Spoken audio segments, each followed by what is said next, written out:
Hello, everyone, and welcome back to South of the Mouth Sports. My name is Jeremiah. This is my brother, Brandon. For those of you on YouTube, for those of you that are listening, Brandon, say something. I'm here. Yep. So, guys, what a Saturday it was this week in college football. We had 3 teams go down in the top 25. We had Coastal Carolina, Right. Iowa, Oklahoma State, and Miami beat NC State. Yeah, I really was surprised by the Oklahoma State game, mainly because I didn't catch it until you just told me about it a few minutes ago. So it's crazy. You know, Iowa State, obviously, coming into the season, seemed like they were going to be one of the top teams in college football. You know, they had a lot of hype coming into the season. That game with Iowa was supposed to be like the game, and now look at both of them. Yeah. You know, I'm not saying that Iowa fell off really, but Iowa State went from top 10 to out of the top 25, and now they're pulling an upset on a team like Oklahoma State that before the season wasn't even ranked, wasn't even close to being ranked. Right. And they went on that 6-0 run, and they lose their first game obviously this weekend. But yeah, big weekend for upsets, man. Not really expecting too many of them. Like I was looking at the Iowa State Oklahoma State game as it was kind of happening, and it just seemed like Oklahoma State couldn't get anything going. Their quarterback threw for 225 yards, and they didn't rush. Let's see, what was that box score again? As a team, Oklahoma State only rushed for 107 yards. And going into any football game, you have to be able to have a balanced rush, balanced passing game. And it just seemed like they couldn't get anything going throughout the whole game. The same with this Miami game. Yeah, that was a bit of a shocker. But here's my thing with Miami. Okay, so I look at that, and I know everybody was pretty hot on D'Eriq King. And I don't mean any disrespect to him. But after that game and looking at the numbers for Van Dyke, I think it was 325 and 4 touchdowns. Yeah, he obviously became maybe he was the guy. Maybe, I mean, like I said, I'm not trying to be disrespectful or not D'Eriq King, but look at the Caleb Williams and Spencer Rattler situation in Oklahoma. Maybe Van Dyke was the guy and should have been the guy. And sometimes with coaches, you have this thing where your starter is the guy you don't want to lose, because if you lose him, then you really have no depth, and the young guy's not leaving right now. Yeah. And so, like with Spencer Rattler, what is he going to do? Is he going to stick around? Is he going to transfer? We still don't know yet.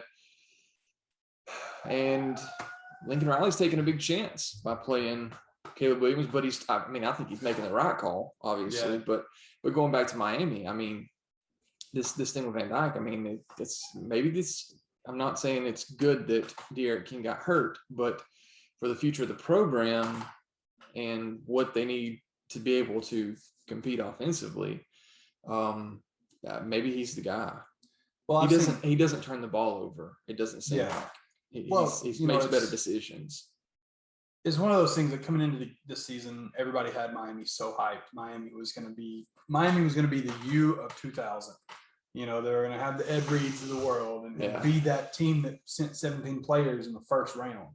Never been done since. Yeah. This Miami team was going to be a new dynasty. Mm-hmm. And this season, I'm not saying that it wasn't a new dynasty. I'm not saying that Miami couldn't be the Miami of old. Right. But Miami still needs to, because I've heard this week a lot of rumblings about Manny Diaz possibly getting fired, getting canned. With the LSU job coming open at the end of the season, with USC already being open, who is Miami going to be able to hire? That's not, because your top coaches are going to go to those places before they even think about going to Miami. Right, because it's still a bit of a dumpster fire. Yeah.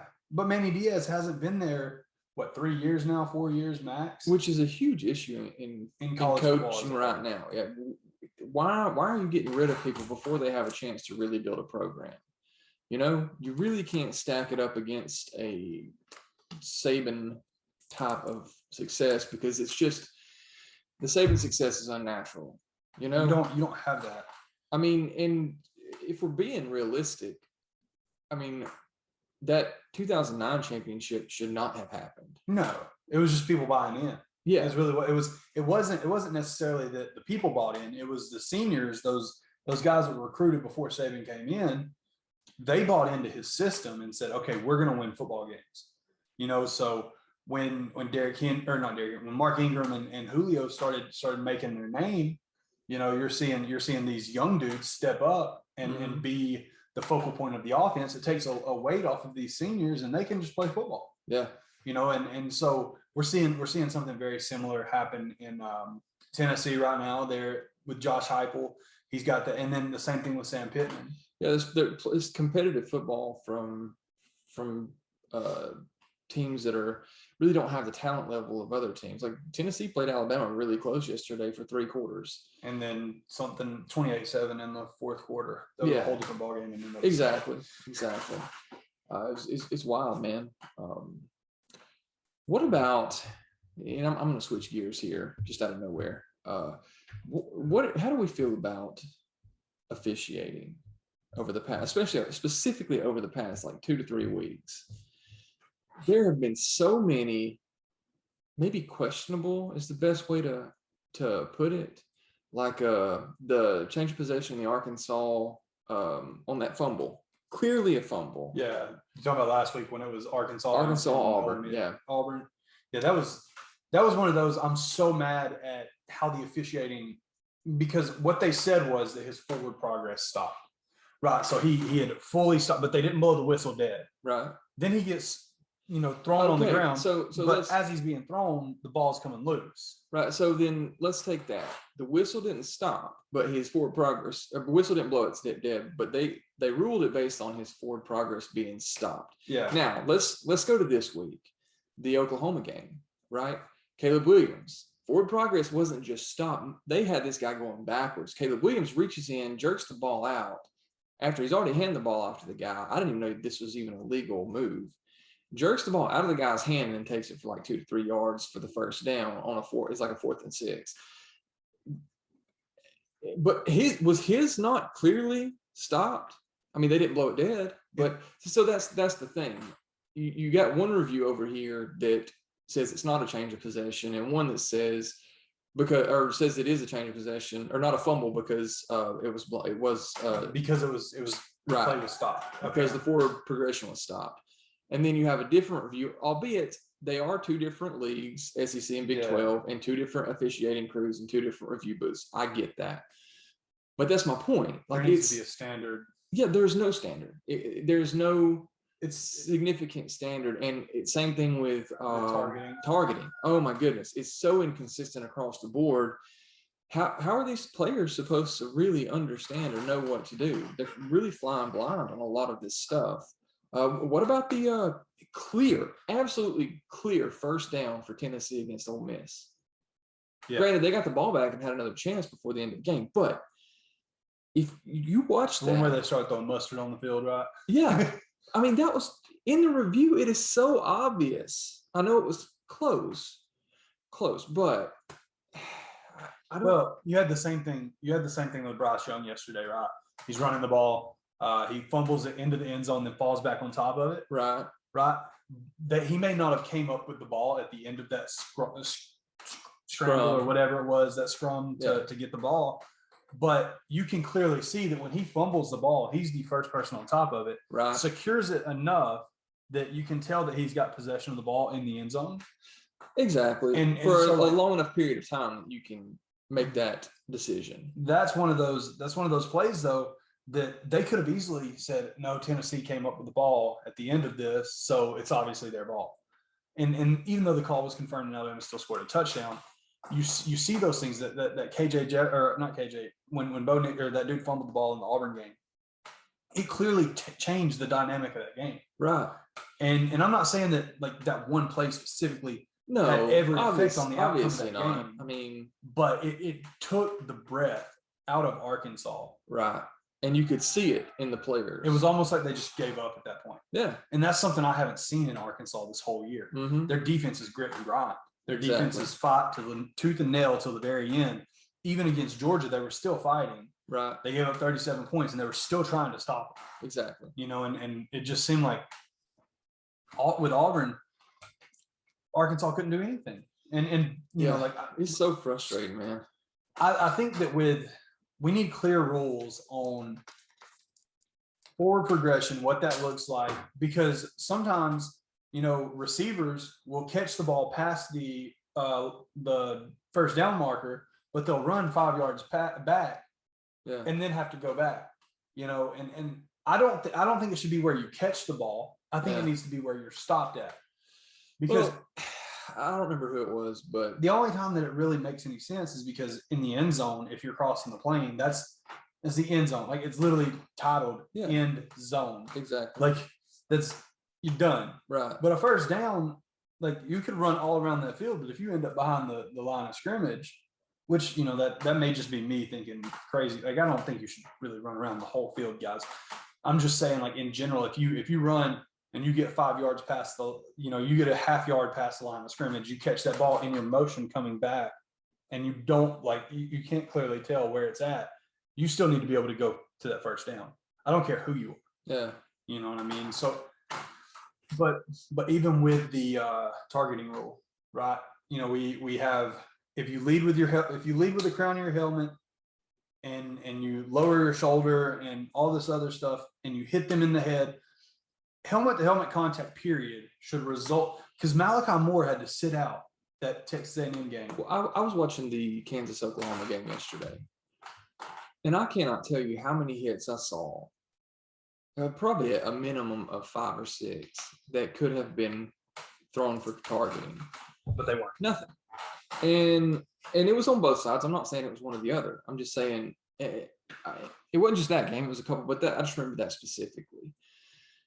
And I can't help but wonder, like, why? Why is it just specific instances? Why do they allow this to go sometimes, and sometimes they blow it dead?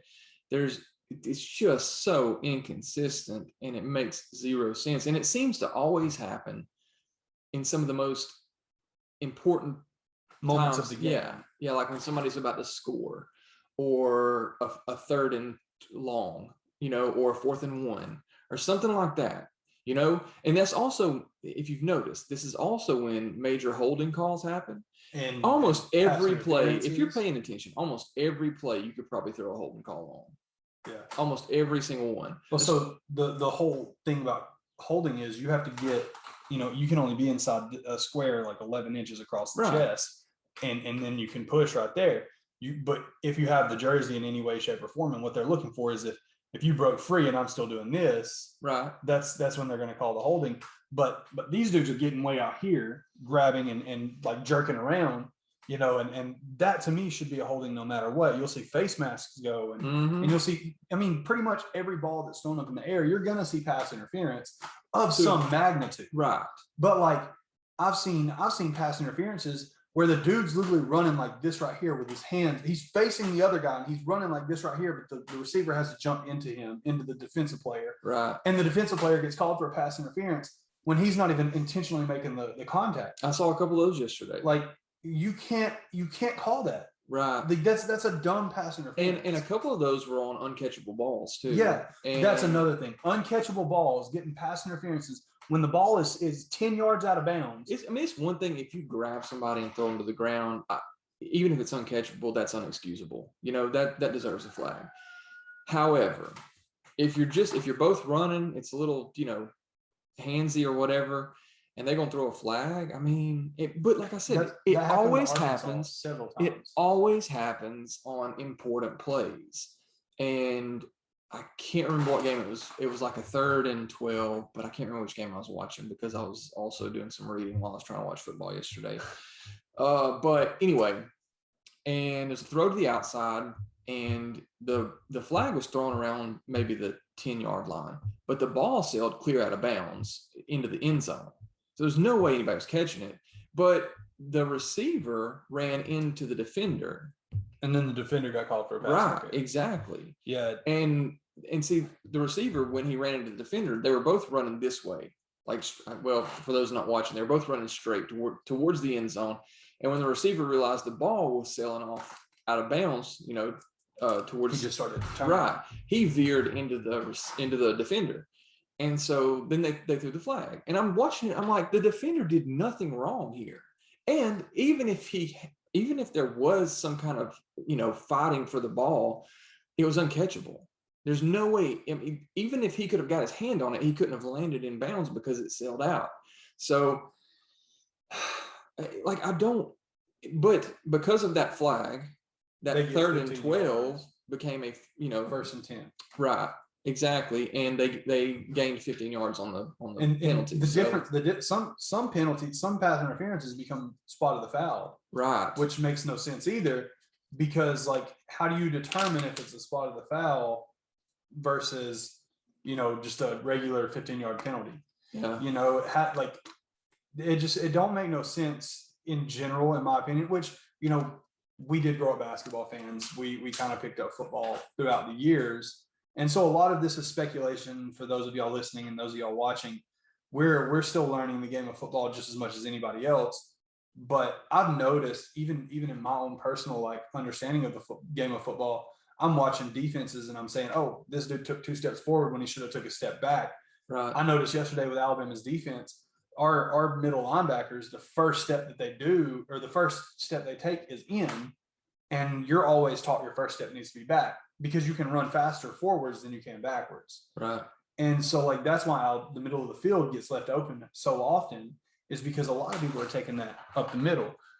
But in general, guys, we say all this just to kind of really spark debate, spark conversation. A lot of this is just conversation that we have with ourselves. Yeah. It's crazy, man. But you know what the craziest thing about all this is this year in college football? What was that? Wake Forest is the best team in the ACC. Oh my goodness. They put up 70 points yesterday. Look, as it stands right now, let me ask you what you think. If Wake Forest wins out, do they have a shot at the playoff? So the biggest key right now is obviously strength of schedule, and is Cincinnati going to win out? Right. So let me throw a hypothetical here.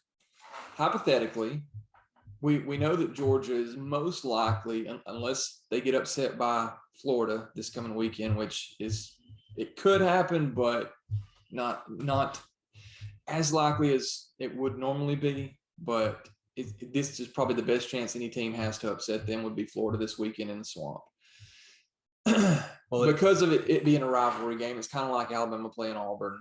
I mean, this is their game. But I do think Georgia's probably going to end up rolling. But that's beside the point. So let's just hypothetical this: Georgia undefeated to the SEC championship, and Alabama wins out with a 1-loss schedule. And Alabama And beats Georgia in the SEC championship. right, Alabama ends up coming out on top of Georgia if that happens. So we know that Alabama and Georgia would both get in at that point. And then you have an undefeated Cincinnati, number one. You have an undefeated Wake Forest as an ACC champion. And then you have whoever wins out of the Big Ten with probably 1 loss. Well, you can't say that you can't skip out on the Big 12 because Oklahoma's still ranked, number 3. Yeah, but Oklahoma's going to lose either to Baylor or Oklahoma State. I just haven't figured out which one it's going to be. So I wouldn't be surprised if it was Baylor. Yeah. So if their 1 loss is going to disqualify them. So I don't know. I could be wrong about that, but okay. So yeah, well let's throw a undefeated Oklahoma in there. I mean, so you got undefeated Oklahoma, undefeated Wake Forest, undefeated Cincinnati, 1 loss Alabama with a win over Georgia in the SEC championship, 1 loss Georgia with their only loss being to Alabama, and then whoever wins the Big Ten, which is most likely going to be Ohio State, unless whoever wins Michigan State and Michigan happens to make it. So that's 6 teams. That's 6 teams. Which 6 potentials, yes. I count 7 because you have Michigan and Michigan State both being undefeated, which they're going to play this weekend. So one of them is going to lose. Right. Not that is what it is. We can assume the winner of that's probably going to have the best chance. The best chance of going to the Right. Big 12 championship game, or Big Or Championship unless championship by game. some miracle Iowa topples, One of them too. well, Well, they're Ohio gonna State. right, Let's exactly. I hate that Ohio State's constantly in the picture. That's just my opinion. You can't lose. Well, I guess you can because it's such an early loss. A one-loss Oregon A one-loss Oregon. We and can't. the Pac out of the Pac-12. This year is It's the gonna be most really wide tough. open that we've seen since the college football playoff. Like Texas A&M keeps winning, and they're a 2-loss team ranked in the top 10, and that's Alabama's only loss. I mean, it's going to be really tough for the committee to make a decision there, and I've got a feeling, and it's going to really suck, but I got a feeling it's going to kick Cincinnati out, despite their win and their probable win over SMU, who will probably still be ranked. And then Wake Forest being an undefeated ACC champion, they're probably going to get the shaft. yeah, I don't see how. No offense to Wake Forest, but like, I don't think Wake Forest is going to be able to contend with. I think Oklahoma would blow Wake Forest out. Yeah. Not a knock on Wake Forest, but the ACC is not strong enough this year to justify a team going into the college football playoff because of winning the ACC. Yeah, they have seen. I mean, we've seen that happen with the Pac-12 several times. Right. Pac-12 is constantly left out. Well, and it's the same thing with the Big 12. If anybody's being realistic, Oklahoma wouldn't stand a chance against any of the better teams right now. I mean, on neutral field. Because Caleb Williams, they do. No, they don't, because They're not going to like. I'm talking about they're going to. they barely scored on Kansas, who was 1-6. True. Kansas. I mean, they put up Kansas! 35 on them, Yeah. but Kansas also put up. You know how many 23, points they put up in the first half, though? 30 Against Kansas? No, I'm just kidding. 7. It's crazy. 7 points in the first half. It's ridiculous. And that's It really against is. Kansas. Now imagine them playing against Alabama or Georgia, whose defense is not gonna fall down in the second half. You know what I mean? They actually get better as the game goes on. Right. And they would have a better shot against Alabama because Alabama's secondary has been, suspect. Look, put in Kool-Aid McKinstry, please. Yeah. The kid is so good. We may see some of that after this bye week. But anyway, we're going to take a quick break. Thank you guys for hanging in, and we'll be back in just a few minutes.